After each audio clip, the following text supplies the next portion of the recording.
everyone, and welcome back to This Week in Enterprise Tech. I'm Hyoun Park from Amalgam Insights here with Charlie Araujo. And how are you here today, Charlie? I'm good. I'm a little tired today. Our daughter has been sick and not been sleeping well, and so a lot of late nights. So hopefully I won't mix up too many names and all of that during today's episode. So wish me luck.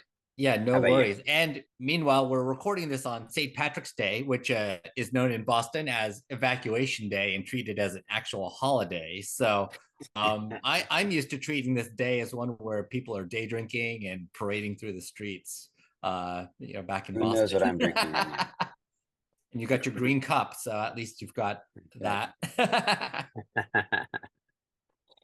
All right. Well, plenty of news to cover today. It's been a busy week, definitely an interesting time Mhm. of year, and leading off with big news. Well, big news, sort of, I guess. Big news, and because it's sort of momentous in one of the industry's major companies. But I'm curious what you make of the actual news. But the news we're talking about is that Intel finally has a new CEO, and kind of in I one of the analysis called him a Goldilocks pick, which I think is you could be taking both good or bad, right? As in just Mhm. right, right? Not too hot, not too cold, but also in the case of Intel in their current state, maybe not so great in that sort of the implication being one that isn't picking sides, sort of a maybe not steady as you go, but a down the middle pick that doesn't clearly signal from the board anyway which direction they're going in. So, I mean, what was your take on the news? Yeah, I think it's interesting that obviously he's very qualified for the job, having run Cadence previously. He has chip fab experience, and he is definitely an engineer by training. So that's, I think, a good sign. He had left the board previously because he had disagreed with how Intel was being run as a consolidated company, which speaks to probably an interest in breaking up Intel from a business perspective.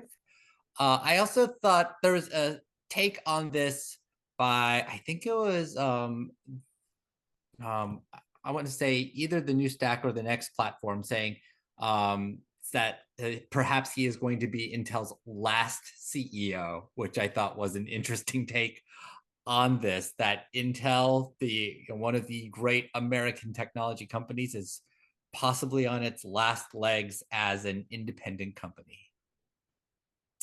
So yeah, so his name is oh, that's horrible. Bhutan, is I'm saying that right? Yes. Um, and it is interesting because there was some speculation because he did clash with the former CEO around some of these issues.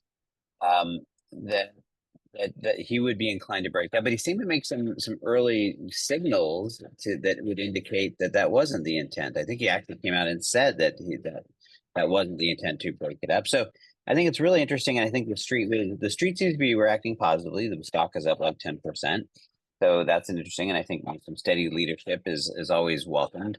But I think personally, from my standpoint, given where Intel is at, they could have used. I mean, we'll see. I don't want to judge him based on him having not done anything, but clearly an indication that there is some clear direction from the board level anyway, I think would have been useful. So I guess we will have to see how this plays out. Yeah, I think one of the most interesting things for me is that the Intel has been talking about its advances on its 18A chip, basically being able to actually support next generation chips with a 1.8 nanometer wafers. Typically, right now, we look at 3 to 5 nanometers as being state of the art. And of course, the thinner the better because you can put more transactions and on a single chip as they get smaller and smaller. So it's interesting to see for me that Intel does seem to have this cutting edge tech, but doesn't necessarily have the contracts in place to show that this chip has legs. And this is going to be probably Lip-Bhutan's real challenge in the next couple of months, just showing that Intel still has legs as an independent company that can compete at the cutting edge with the likes of NVIDIA, AMD, TSM, et cetera, et cetera, et cetera. Yeah, it is interesting in an era where it's all about software. We've seen the re-rise of hardware, specifically chip makers, to a point of relevance with AI driving sort of everything. So if there was a moment for them to find that resurgence, this would be it. And so, wish them the best with that. On the Yeah. software side, there was another big announcement. This one out of ServiceNow with their Yokohama release. If you're not familiar, they name each of the releases after a major city. I thought it was in California, but this would imply it's I think global, they're and doing I don't global know. cities at this point, but yeah. Yeah. But so I want to know, what's going to be the next release, and then what, right? Once they've run out of alphabet letters, because that's how they do it. It's every letter of the alphabet and then a city that goes with it. So I'm sure that they don't love that we're sitting here talking about the name of their release rather than the substance of it. But I'm sitting here wondering what it's going to be. But in either case, the release was interesting. I mean, it was a bit of a yawner, I guess. I mean, they've obviously made a lot of big announcements recently outside of the normal release cycle around agentic AI and everything else, and so this is sort of a culmination, I guess, release of it, but not a whole lot. It was a little bit hard to kind of put your arms around it to say this is what it was. Yes, part of the problem with ServiceNow is that it is a true platform play in the AI space. One of the things that ServiceNow has traditionally been really great about is keeping their applications and capabilities consistent within a single platform, even as they've grown to where they are. That takes a lot of discipline, and it is something that, frankly, every other large enterprise application platform has struggled to do or just not done.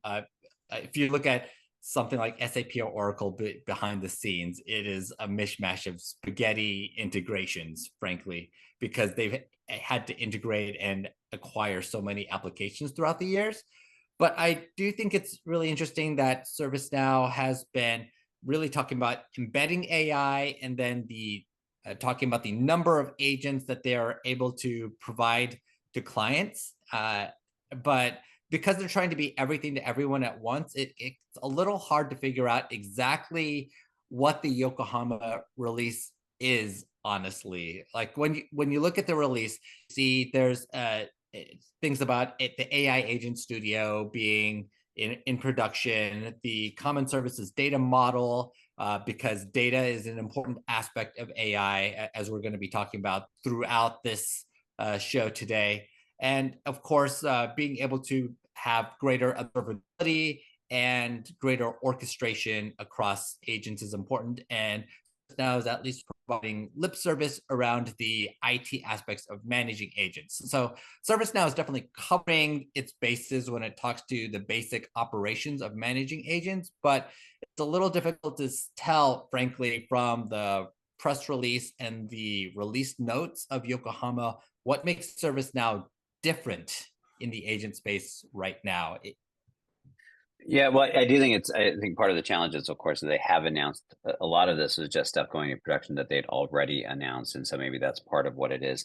I think it personally didn't help, in my opinion, that their LinkedIn video, or the little video they put out there and posted on LinkedIn, about they're basically trying to do the whole play on the James Bond thing, and I appreciate the fun aspect and the quirkiness, but I think it sort of like reinforced this idea, like, what the heck is this? It didn't sort of connect, at least for me. But anyway, that be as it may. Some additional on the same sort of celebrity side news. If you follow Shark Tank, which I haven't watched in a long time, but if you follow Shark Tank, one of the sharks, a gentleman by the name of Robert Herjavec, am I saying it right? Yes, Horrible Herjavec. name. Yes. Herjavec. Who was, well, I guess he and Mark Cuban were sort of the tech guys on it, and he sold his company a while ago, I guess, and has now been named as the head of global strategy for a data management company called Zataris, who I'm not familiar with, but it is sort of interesting given that he comes from a cybersecurity background. That's where he made his money, and this is a data management play, which not insignificantly is basically trying to quote unquote disrupt the space populated by companies like Databricks, according to this Wall Street Journal article. So certainly aiming big. I think it'll be an interesting test. I mean, what was your take about it, other than the celebrity factor? Yeah, although I think the celebrity part is actually an important piece of the puzzle here because I think part of the challenge right now is anybody trying to get into the data space or the AI space in any way has to make a big noise. There are billions of dollars here being spent across the board by everyone from Databricks to Snowflake to OpenAI, Microsoft, Google, etc. These are the biggest names in tech that are talking about this. So you've got to get some star power if you really want to make some sort of splash. So this company, Zetaris, based in Australia, thinks they have a better data management and hybrid data cloud strategy, but obviously it needs to make some noise, and they got Robert Herjavec, who has this obvious TV and personality and can at least get them in the door in the US. I think that's probably the thing that you can do if you're a company like this. Try to get a star, give them some equity, give them the freedom to be able to open some doors for you and see what happens. I think that part's smart. And I think that the take here is that Robert Herjavec is coming into this company as Zetaris saying that AI companies need to get control of their data in a smarter and more organized way. And it might as well be this company that is still early, $100 million valuation, which is big to us, but tiny from a market perspective. And I think this will at least be interesting to watch. Well, and I do think it's important, and this will lead into the rest of our stories, as I'm sort of jokingly calling this Data Week, even though the two lead stories weren't really about data, but we have a whole bunch here to talk about. And I think this is something we've talked about for quite a while, and that is that well, it's fun and sexy to talk about AI, that the real bread and butter of making AI work, particularly as you get closer to customer-driven experiences and anything that is using your proprietary data, is that data has to have its act together, so to speak, right? You have to have a good data architecture. You need to have data workflows. You need to be able to count on that data, and so that's part of what the play here is about. Doing the underpinnings, the unsexy stuff that enables the stuff that gets all the attention, and that's very similar actually to two investments that Snowflake made, or at least announced here last week. The first is in a company called Omni that they raised $69 million. Snowflake Ventures was one of the investors. And then also a company called Anomalo, which also took another round with Snowflake contributing to it as well. And both of these are various, they're forms of the same thing, right? Focused on data quality and data governance. And I think it again speaks to the importance of this space. And of course, it makes sense that Snowflake's investing in the space, but it is just, I think it speaks to the fact that why there is so much energy in this particular sector, and that it's foundational, but it is a core building block to success with AI. Right. And so I'll start with Omni. So Omni is actually a business intelligence company. So, I remember back when we used to talk about BI as the exciting thing in IT rather than something Was BI ever really the exciting thing? I don't know, but okay, yes, go on. Come on, analytics, Moneyball. Everyone tried to make it a thing, but Omni focused on analytics and customer-facing data products. So things that actually are not super exciting from an AI perspective, but Omni just happens to do it better than everyone else. And Snowflake has always been about making the data easier to use. That is the key of behind the numbers and the dollars. That's why Snowflake has succeeded, because they make it super easy to build a data warehouse. And now they are trying to figure out, how do we make that super easy data that is grown to be more usable? And the Omni would be a fantastic way to do that. Perhaps Snowflake ends up purchasing Omni over time. But if you're trying to build apps and trying to build more things on top of your data, you're obviously going to work with some sort of platform that lets you do that.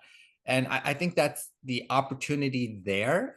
And the other thing about Omni is Omni's team, a lot of their team came from Looker, which was a company that was sold to Google for something like $2 billion and has become the basis of Google's public-facing analytics, not the search analytics, but everything else they do from an enterprise analytics perspective is basically Looker.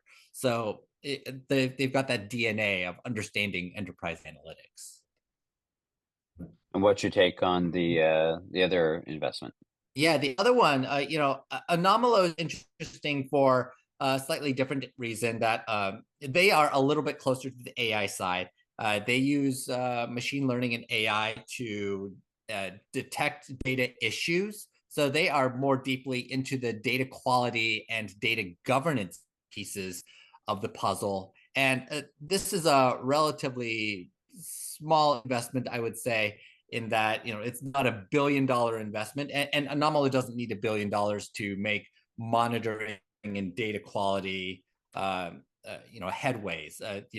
They just need enough to be able to improve their basically marketing go-to-market approach, their sales, and to be able to take the next steps to link their data quality to agents and AI. And so they got representative amount to be able to take that direction. Anomalo's been growing as a company, obviously, to justify this funding. And I think this is, again, another step by Snowflake, Snowflake Ventures, showing that it's important to be able to unlock the data at the end of the day.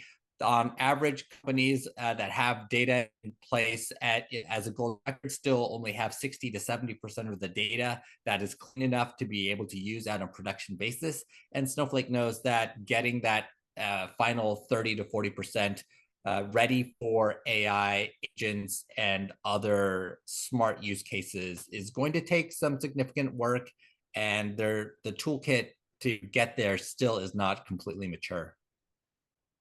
And of course, one of the issues around data, there's really sort of two sides to it. The first is this idea of how you do the data cleanliness and the consumption, the BI, all the stuff you do internally, but there's also the interoperability aspects of it. And to that end, and I guess this is a group, right? Yeah, Oasis Open, which is an open source and standards organization, partnered with the Data and Trust Alliance, which is a consortium, and they are introducing a new set of data provenance standards, which I think is interesting. And I know you brought up just as interesting as the fact that, again, we're back on data and this idea of trying to normalize it as we're going to the space, but that it involved a bunch of industry stalwarts, and notably is missing several. And so how do you look at all of that?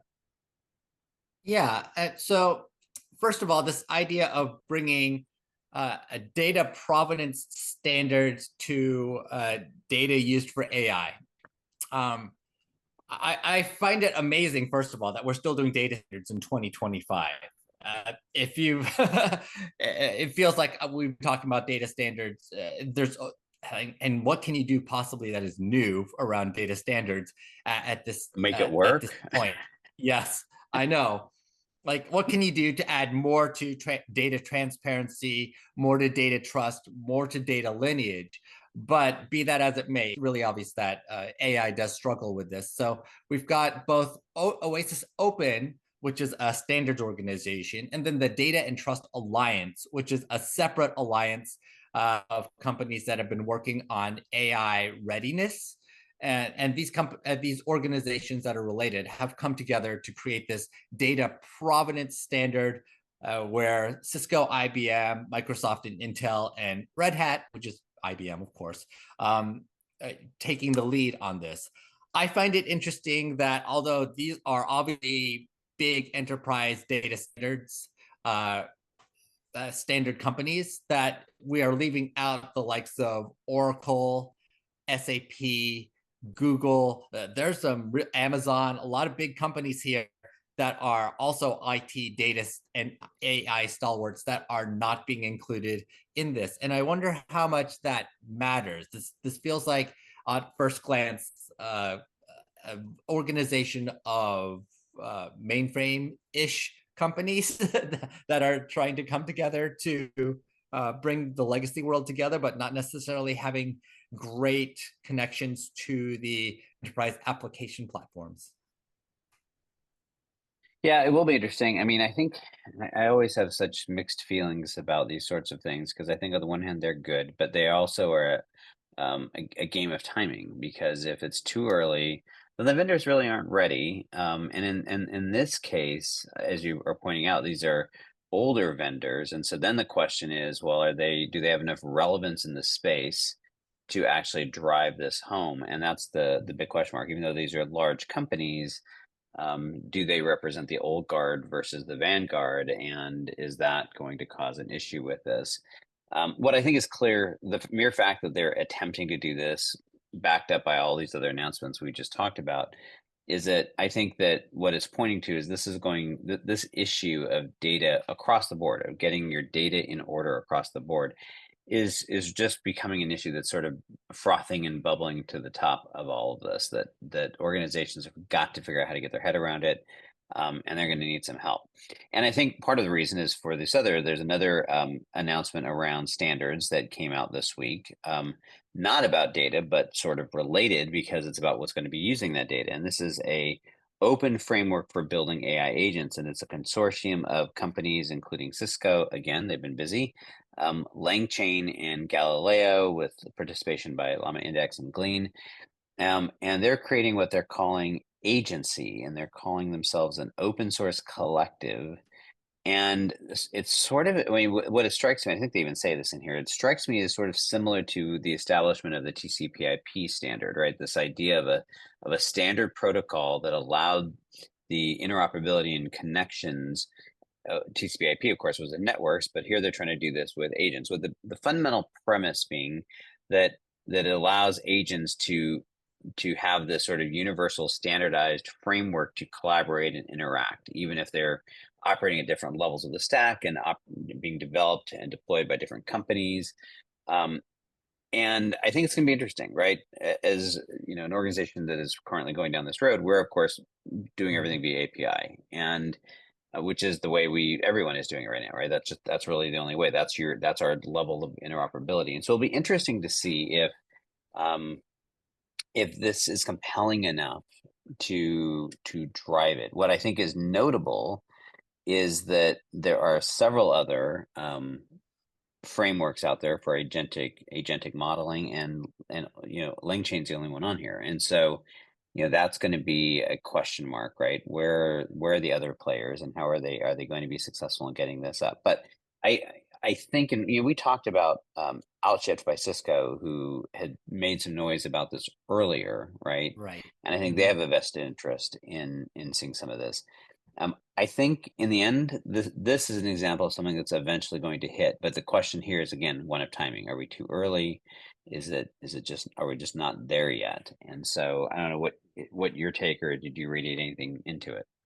Yeah, you know, the agentic world is such a world of silos right now. We started by talking about the ServiceNow Yokohama launch, and part of the challenge right now for ServiceNow, of course, they made their a recent acquisition to help on the agentic side, but you know, it's still fundamentally an agentic island in the big picture, because ServiceNow has their island, Salesforce has their island, you know, IBM has their island. Like, everybody has their island of agents, which is great if you are working within their particular ecosystem, but not particularly great for the world at large. There's yet to be the Switzerland of agents that figures out how to make this work. And part of the problem is, from a technology perspective, the inability to make agents from different islands talk to each other, and to be able to discover agents outside of your island. So I think this idea of AGNTCY, AGNTCY, agency, is a good one Cisco and company are working on. And I think Cisco is also taking a smart approach and realizing that they are a fundamental company from a connectivity and networking perspective, and that somebody is going to have to bring all this stuff together. And honestly, that role has often come to Informatica traditionally in the business world, and I think Cisco sees an opportunity to perhaps get around that or create this ecosystem first for cross-platform agent management and discovery.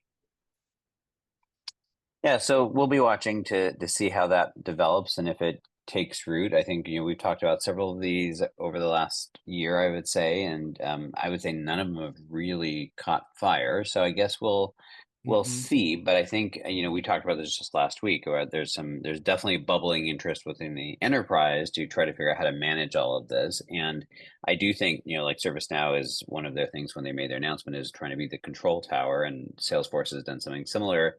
And so clearly there's some vendor recognition. And I think you're right. I think it's, certainly if I'm an enterprise leader, I'm looking for a third party approach to that because I really don't want all my eggs in one basket. I don't really trust that that's going to work or be in my best interest. But right now there isn't an alternative. And so I think it'll be interesting to see how that goes. So shifting gears a little bit to a couple studies. And the first is, I think, something that you shared. This is research by S&P Global Market Intelligence. And I don't know if we should be, well, I'm not sure if we should be surprised if this is good news or bad news. But basically, this report is that AI projects failure rates are rising. I think I'm getting that right. Yes. And so the question is, does that mean that AI is failing? Does that mean that organizations are pushing the boundaries, that this is normal? Because we know that in general, IT projects have a relatively high failure rate. So, I mean, I think it's, one of these where you need to be careful what you read into it. But what was your take with this almost tripling, right, of the failure rate that they're reporting? Yeah, so I found this study interesting in that AI projects failing seems to be a bad thing. And the idea that AI projects are increasingly being abandoned obviously sounds like the end of the road for AI if you're looking at this from, I would say, an outsider's perspective. But I actually think that there should be more IT project failures. That if companies that are not failing in IT projects right now, that they are not really trying or not really looking at technical challenges that are very meaningful. I think that IT projects have always had some measure of failure, and I think that we are very quick to be able to say fail fast and recover, but when it comes to actually failing, I think companies are shy about what that means. Failing sucks. Failing is hard. Failing means that you actually try your best and don't get to the finish. And failing fast and failing often is from an innovation perspective is sometimes just a piece of the puzzle. I think the real challenge is that companies need to have more of a portfolio of projects and be able to fail in some of them without completely destroying your AI strategy.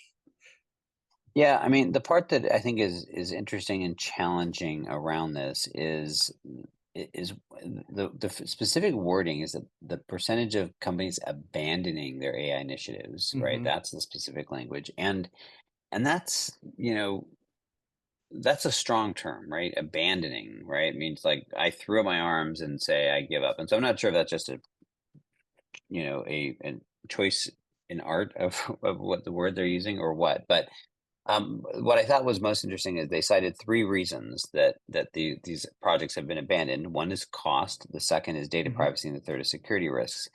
And what is interesting in there is veracity or effectiveness isn't amongst those reasons, and neither is the value equation, except to the degree that effectively what they're saying is the cost outweighs the value. So I do think that's interesting, and part of me wonders, to a certain extent, if it's the opposite of what you're saying, that it's companies have been shooting too low, that they've been trying to, using Microsoft Copilot, right, and realizing that yeah, it's sort of cool, but I've got all these potential privacy risks, I've got all these potential security gaps, and it's really expensive for the amount of value I get out of it because I'm actually not applying it in the proper business context. where I'm actually making sure that I align it to this outsized business value that it's going to deliver, and therefore it gets abandoned. So, I mean, I think we could go either way with this, right? It could be that they're pushing the envelope and they're abandoning because we are, in fact, going, holy crap, that was a really great idea, but the tech isn't there yet, or we've got all these challenges with it, from a technology standpoint. But at least because of the reasons they're citing, I'm a little concerned that isn't what we're seeing, that we're seeing sort of the opposite, that people are actually playing it too safe and therefore not actually finding value. Because I think one of the things, in fact, all the other stories we've been talking about sort of point to this, right? Data is critical, but data is only critical if you're actually using AI in a way that that data is meaningful, right? So if I'm taking a really simple use case, then the data doesn't matter that much, and there's a lot less at stake. And so I think it's just going to be really interesting to see how this plays out. And I think it goes back to the something that we've talked about, is that if you're a CIO and you're going down this road, you need to get laser focused on how you're going to leverage this technology to create value, and then what else you need to do within your organization around it to ensure that it actually succeeds and works. So Yes. yeah, this was an interesting study for me. Yeah, one of the stupidest things I've been seeing over the past couple of years is people just throwing out an AI to every employee and hoping that employees magically find the killer use case for AI. That's a horrible way to be able to support AI projects. And if those are the ones that have been failing, then those were doomed to failure to start with.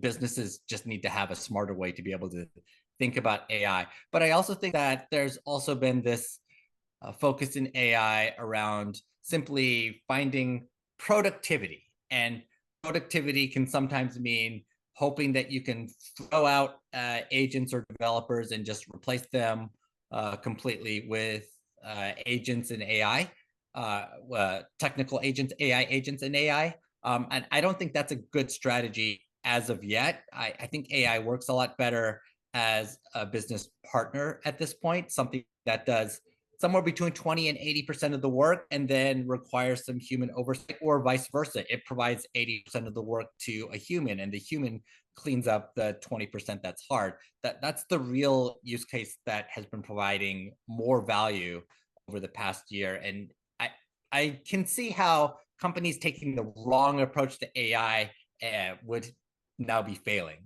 Perhaps I'm hoping that those are the failures that are happening. Well, it's interesting. I think you're nailing it. And I actually hate the term human in the loop for a bunch of reasons, but I do think it speaks to what you're talking about, and that is that when I find that right value equation, when I'm finding the right use case, then it is this sort of an assistant, or it sits there and it's helping people do their job versus trying to replace it. And that also leads to the other thing that a runtime article that we pulled out, and that is talking about learning to live with good enough AI. And it talks about how one of the things that's happening is that CIOs are starting to look at this and saying, hey, we actually don't need it to be perfect. We don't need it to be flawless. And again, this goes back to getting that use case right, because where is that true? Well, if I'm trying to actually replace an employee, if a customer is doing a complete interaction exclusively with an AI system, an agentic system, or whatever it is, then it almost does have to be flawless, because the risks are very high, right? My cost of that failed customer experience is extremely high. So the cost of failure, the cost of an error is actually pretty significant.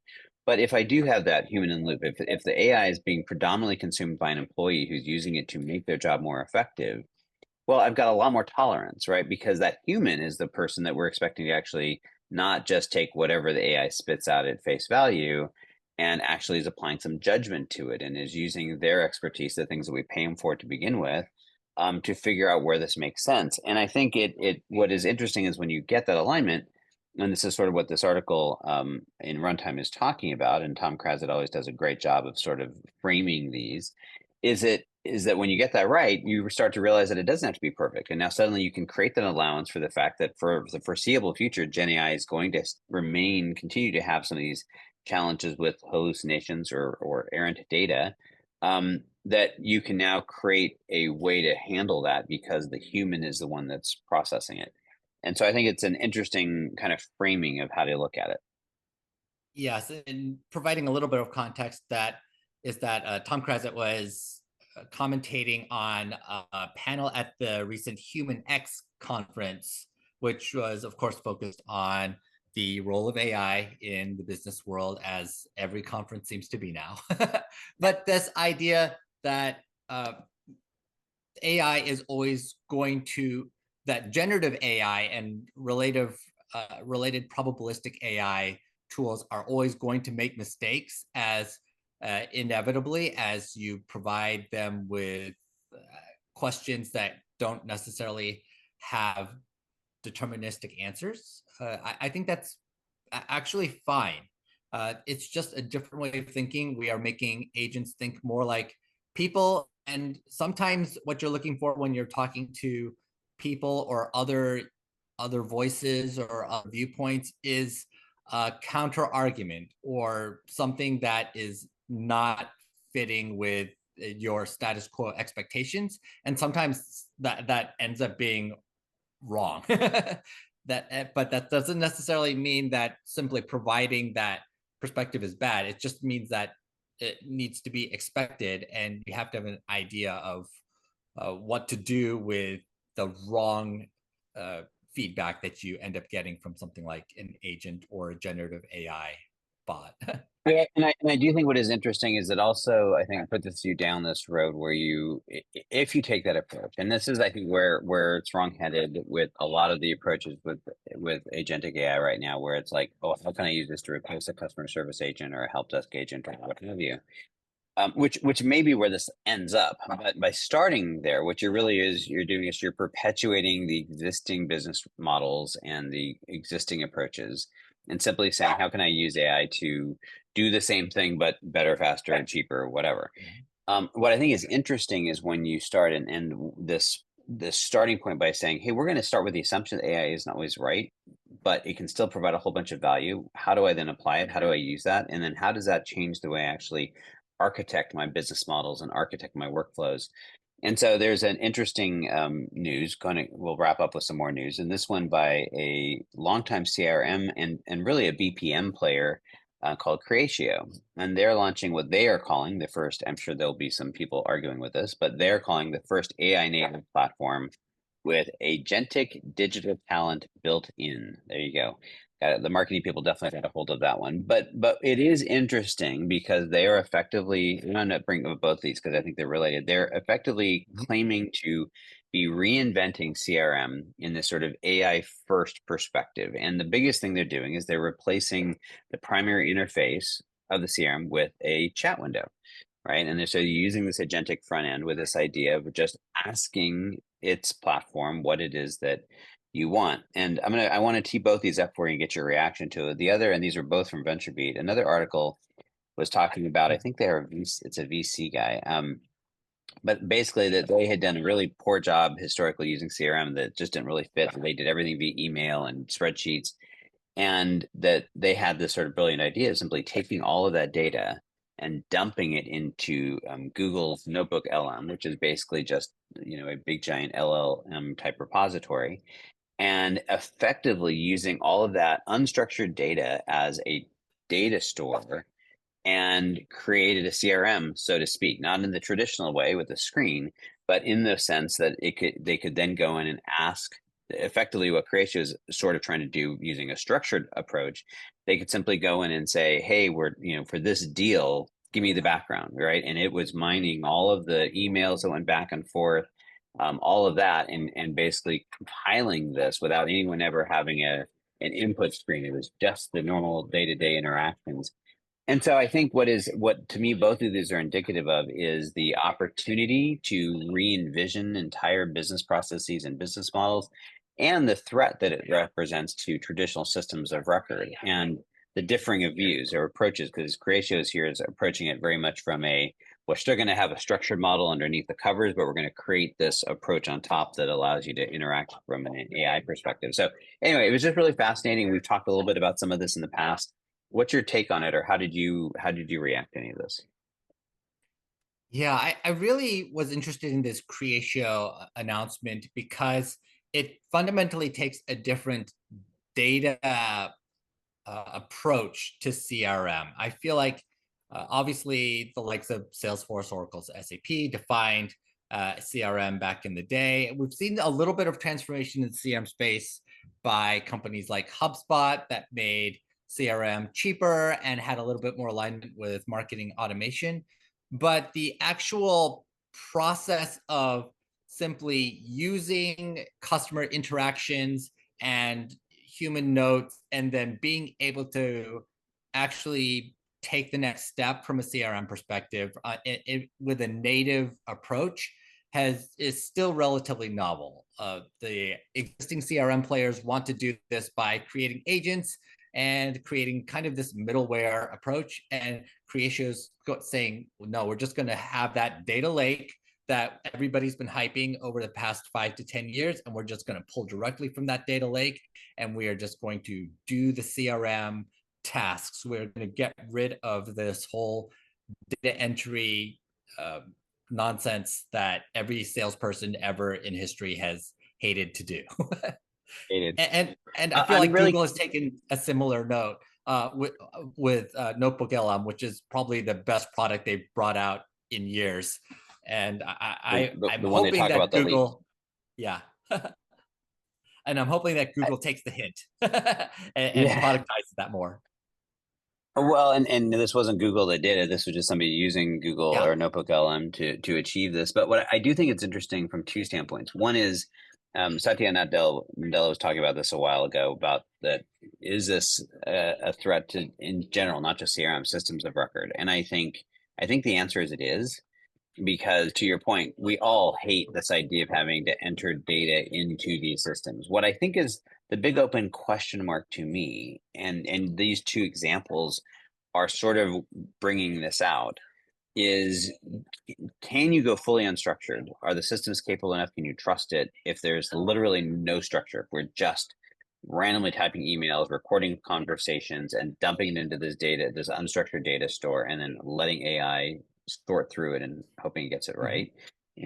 Entirely probabilistic, right? No structure whatsoever. Or the Creatio model, which is sort of a hybrid, still a structured database, still something that's underneath, some sense of how you would organize that data and how you'd want to look at it. But then, and I haven't at least seen it to see to what degree they're going, but certainly then providing an unstructured layer, at least to retrieve it, perhaps to capture it. And I think that is interesting. And I think we're going to see this sort of battle play out. And I don't know which way it goes. I mean, I'm having been someone that's been on the receiving end of this for most of my career, one way or the other, ITSM or having used CRMs or whatever. There's a certain degree of efficiency, at least when you're in the mode of, I know exactly what data I'm trying to access, and I know exactly what, if you're a sales guy and you're just pounding through calls and you can set up an automation where it just automatically brings you up screens, you know exactly where to look. That's a whole lot faster than having to type, right? Every single time between every one and prompt. So now I need this information, right? I mean, so I think there's something to be said for parts of this. And I think it'll be interesting to see how that all sorts out. But I think, I also think, I find it interesting that ServiceNow recently introduced their CRM, right? Which is old school play into this new world. And it points to the fact that a lot of these companies like Salesforce and like ServiceNow and like SAP and like Oracle, I think are going to be in for a rough road as all of this comes under threat and them figuring out how to adapt to it. So it's just, I found it just really fascinating. And I'm excited to see someone like Creatio just sort of rock the boat a little bit on this.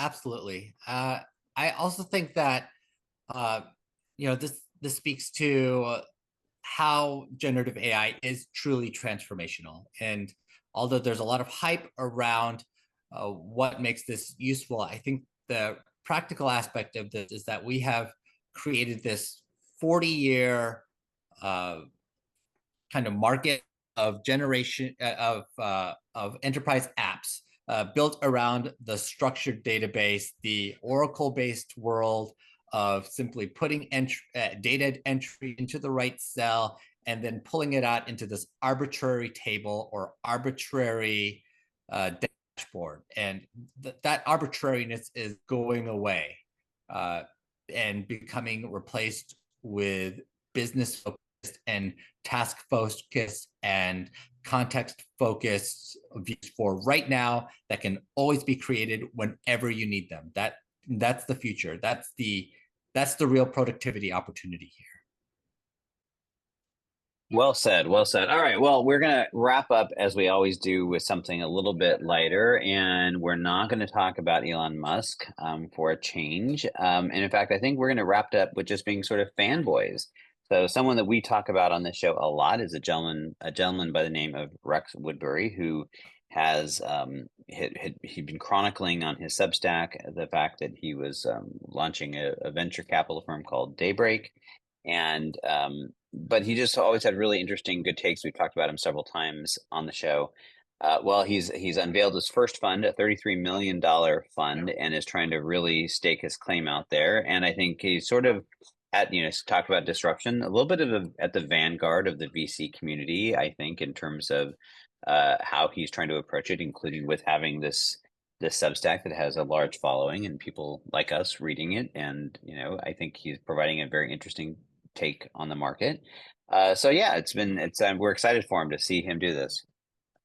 Yeah, Rex Woodbury is not the first famous newsletter guy to create his own fund or to get into the VC space. And actually, Woodbury has been an active investor, but the fact that he's able to combine his brand and being a deal magnet of sorts, or at least a startup magnet, and the fund all in one, I think is definitely a good trend. I think that these funds, VC funds, should be attracting deals not simply based on having money, but actually showing some expertise on how they know how to help startup companies and being able to provide guidance on where startup companies are succeeding and failing. I think Woodbury has done a good job of that. And this speaks to a real opportunity that exists. I think that startup companies general are looking for smart money. It feels harder to find smart money at a time when everybody just wants a cookie cutter approach to getting to $1 billion and hoping to fit into the enterprise world. But the startup world is much harder than that. If everything was just a slam dunk, yes, we would already be doing it already. And I think that the approach that Rex Woodbury is taking as somebody who is covering the market and investing in the market, it's just simply a smarter approach. Well, I do find it remarkable. I mean, and as you point out, he's not the only one out there, but I do think it's interesting for an industry that makes their bones effectively helping organizations go to market, and a huge chunk of that is always helping portfolio companies build up content marketing and establish themselves as thought leaders. Most VCs have actually done a really horrible job of that themselves, and I think Rex Woodbury has done a fabulous job on his end doing it. And so I think it's fun to see that sort of come full circle and him sort of living that out. But wishing him all the best with it, and I'm excited to see what he does with it. Yes, so we're pretty excited about what Rex Woodbury is doing here. Good luck with Daybreak. Good luck with our first round of investments, and hopefully this will provide us with a new slew of portfolio companies to be able to look at in the future. And on that note, thank you so much for joining us for another week of This Week in Enterprise Tech. If you enjoyed this, please like, subscribe, follow, comment, and let us know what we should be looking at for next week. Thanks a lot, and catch you next week.